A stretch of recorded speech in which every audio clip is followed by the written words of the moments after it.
Hello friend, मैं आपके लिए लेकर आया हूँ मैकबेरी डीएक्स जो कि खांसी में बहुत अच्छी काम करती है फ्रेंड।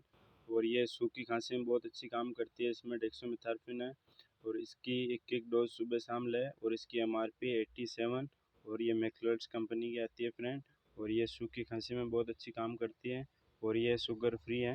आप कोई भी बड़ा और छोटा इसमें ले सकता है। बड़े को ज़्यादा डोज और छोटे को कम डोज दे सकते हैं। और ये खांसी को बहुत अच्छी काम करेगी फ्रेंड। धन्यवाद।